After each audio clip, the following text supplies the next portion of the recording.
He's hit the century mark, but if you sit down with Dick Van Dyke today, his mind goes straight back to the 1960s and straight to Mary. Decades after playing television's most iconic husband and wife, he hasn't stopped bringing up her name. The undeniable spark, the fits of laughter, and the line between acting and real emotion that got dangerously blurry. Here is the true story of what went down behind the scenes, and why he waited so long to set the record straight. Picture this. It's 1961. A relatively unknown 23-year-old actress named Mary Tyler Moore walks into a room to audition for a role opposite a lanky, rubber-limbed comedian named Dick Van Dyke. Van Dyke later recalled that she impressed everyone in the room right away. What nobody could have predicted yet was just how iconic that pairing was about to become. The Dick Van Dyke Show ran from 1961 to 1966 on CBS, and it turned both of them into household names practically overnight. Van Dyke played Rob Petrie, a slightly neurotic but lovable comedy writer. Moore played his wife, Laura Petrie, the woman who somehow made capri pants a cultural moment. Together, they weren't just funny. They were believable. At a time when television families often felt polished and predictable, Rob and Laura Petrie came across like two people you might actually know. They teased each other without cruelty, argued without melodrama, and celebrated ordinary moments with genuine warmth. Viewers weren't just watching a sitcom. They were watching a marriage that felt refreshingly human, which made the chemistry between Van Dyke and Moore even more convincing. Audiences actually bought that these two people loved each other, bickered like real spouses, and knew each other's rhythms down to the second. That kind of chemistry doesn't happen by accident, and it doesn't always stay confined to the script pages either. Anyone who's worked in television or film will tell you that spending 12, 14 hours a day pretending to be married to someone can blur lines that were never meant to blur. For Van Dyke and Moore, something clearly clicked beyond the cameras, and he said as much himself more than once over the years. But this was never some secret bombshell he kept locked away for 6 decades. Van Dyke has talked about his feelings for Moore in interviews and in his own writing going back years. So what actually was the story, and how far did it really go beyond a well-known crush? Here's the part people love to gossip about, and honestly, it's a pretty charming story once you strip away all the tabloid spin. Van Dyke has openly admitted that he developed a crush on Moore while they were filming the show together. Not a fling, not a secret hookup, a crush. "We had like a teenage crush on each other," he revealed in a 2016 interview. According to Van Dyke's own account, the two of them would get fits of the giggles around each other on set, to the point where it became a running problem during filming. He's described it plainly. They simply could not stop laughing when they were together. The detail that really sells this story, though, is the psychiatrist. Van Dyke has said that at some point, a psychiatrist essentially told him what should have been obvious to everyone watching from the outside. He had a crush on his co-star. It's a small, almost funny anecdote, but it also tells you everything about how real those feelings were for him. This wasn't manufactured for publicity decades later. This was a genuine, complicated pull between two people who spent years playing pretend at being madly in love, 5 days a week, in front of a live studio audience. There's also something worth noting about the timing of when Van Dyke has chosen to share this story over the years. It hasn't come out in some tell-all designed to shock people. It's come out gradually, in reflective interviews, in his own memoirs. That context matters. A story told that way, consistently across different formats and different decades, tends to hold up a lot better than a single juicy quote pulled out of context. Now, a crush is one thing. Acting on it is an entirely different question. Here's the detail that changes everything about how you should read this whole story. Both Van Dyke and Moore were married to other people for most of the years they spent playing husband and wife on television. That's not a footnote you can skip past. That's the entire moral center of this whole situation. Van Dyke has been direct about this part too. He and Moore never pursued anything beyond friendship and mutual affection because they were both committed elsewhere. Whatever spark existed between them, it never crossed into an actual affair. No secret meetings after hours. No offset relationship hiding behind the cameras. Just two people who liked each other, maybe more than either of them ever expected, and who chose not to act on it, year after year, season after season. That's honestly a more interesting story than the version where they secretly dated. We're so used to celebrity gossip, meaning scandal, meaning betrayal. This is the opposite of that. This is two professional adults navigating a real attraction while staying loyal to the people they'd already committed their lives to.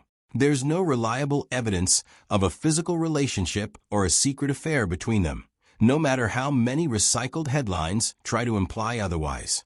What existed was a mutual attraction that both of them openly acknowledged, and both of them consciously chose not to pursue. It's worth sitting with how unusual that restraint actually is when you consider the setting. These two spent 5 years in constant close proximity, performing intimacy for a living, being told to act like a couple deeply in love, week after week, take after take. The fact that theirs didn't become a scandal isn't a boring footnote. It's the whole reason this story has aged so well. So if Van Dyke has been this honest about his side of things for years, what did Mary Tyler Moore herself have to say about it before she passed? This wasn't a one-sided crush that Van Dyke carried around by himself. She talked about their connection too, in her own interviews. She described the chemistry between them in terms that matched his account almost exactly. It felt romantic, in her own words. It felt real. And she confirmed, just as clearly as he did, that they never actually had an affair. Two people on opposite sides of the story, telling the same version of events across separate interviews, with no contradictions. When both people involved give matching accounts that line up consistently over that much time, that's about as close to verified truth as celebrity history ever gets you. The attraction, by every account, was mutual.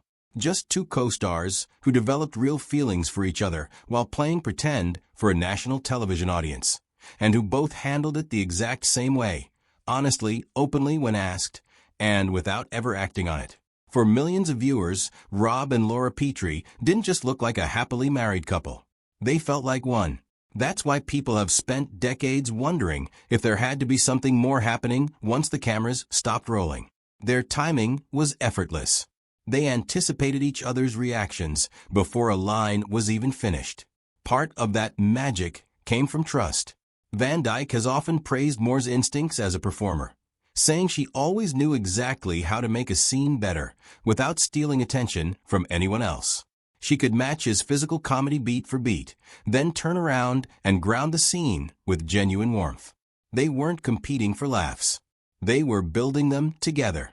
Looking back now, it's easy to understand why people confused great chemistry with romance. But sometimes the strongest on-screen partnerships aren't built on secret relationships at all. They're built on mutual admiration, shared respect, and years of learning exactly how the other person thinks. That trust didn't disappear when the series ended. If anything, it became the foundation for a friendship that lasted the rest of Mary Tyler Moore's life. The Dick Van Dyke Show ended in 1966, but whatever existed between these two didn't end when the cameras stopped rolling. Their friendship carried on for the rest of Moore's life. That's the part of this story that gets lost every time people chase the crush angle. The real headline here isn't co-stars had feelings for each other. It's co-stars had feelings for each other, chose loyalty over temptation, and stayed close friends for the next 50 years anyway. That's genuinely rare in Hollywood. Plenty of on-screen couples can barely stand each other once the camera's cut. Van Dyke and Moore did the opposite.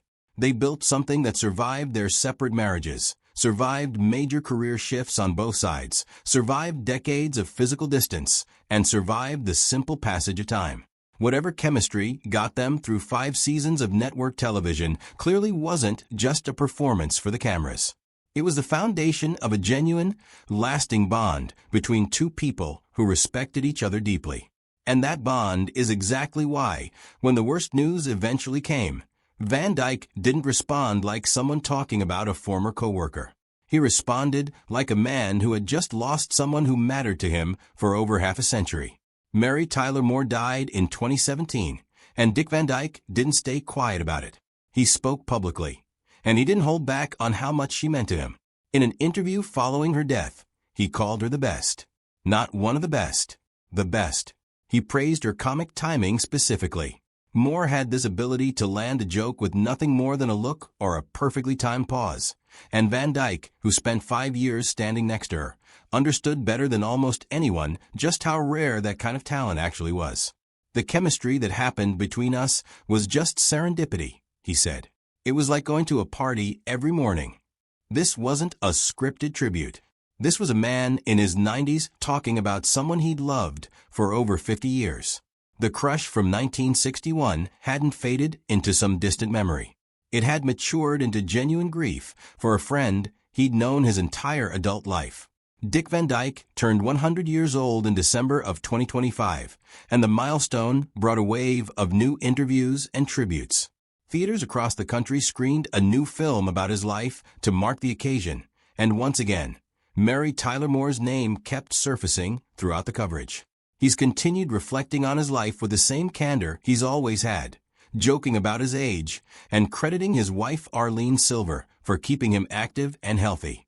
He even picked up a Daytime Emmy in recent years for a guest role, becoming one of the oldest winners in that award's history. But ask anyone what defined that career, and The Dick Van Dyke Show comes up almost immediately. And so does she. As Van Dyke himself said, "That show was the best 5 years of my life." This is really the point of this whole story. There was never a moment where Dick Van Dyke finally broke his silence about Mary Tyler Moore, because he was never actually silent about her to begin with.